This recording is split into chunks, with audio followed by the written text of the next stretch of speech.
We've been draining down our freshwater resources, all across the planet at an absolutely unsustainable rate. They say in Iowa that a half of the topsoil is gone since it's been settled, and that same topsoil has taken a millennia to be built up. People don't like to admit this, but it's cheaper to extract and exploit than it is to renew and regenerate.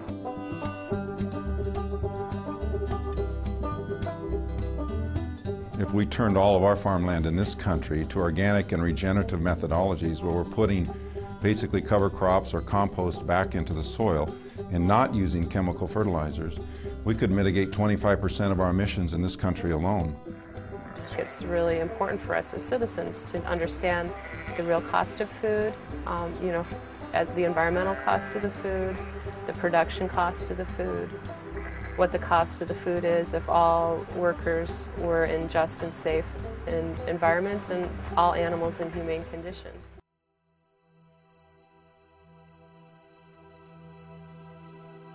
We assume we know more about health and nutrition now than we did back in the 1800s. Yet people living back then did not die because of what they ate. Before 1900, heart disease, our biggest killer, wasn't even included in medical textbooks. And cancer, diabetes, arthritis, and our other major diseases were rare and confined to the wealthy.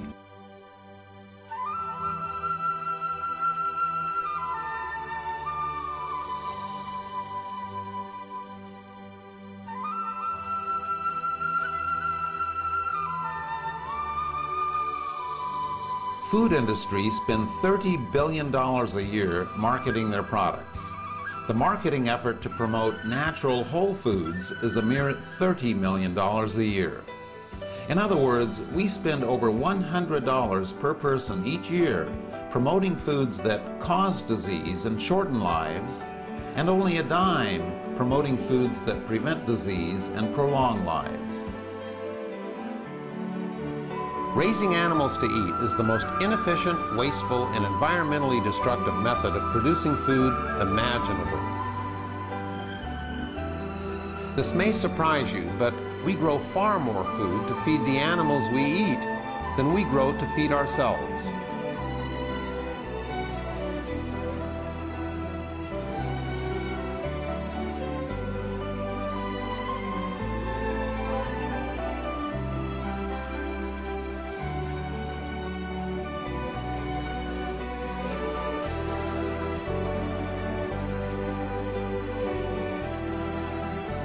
To date, over 260 million acres of forest have been destroyed to provide cattle with grazing land, and another acre disappears every 8 seconds. We kill billions of wild animals to protect the animals we eat.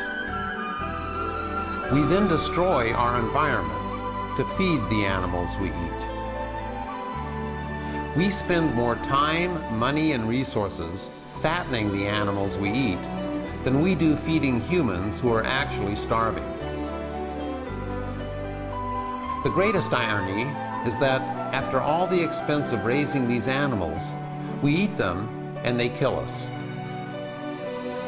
And instead of recognizing this insanity, we torture and kill millions of other animals trying to find a cure to the diseases caused by eating animals in the first place.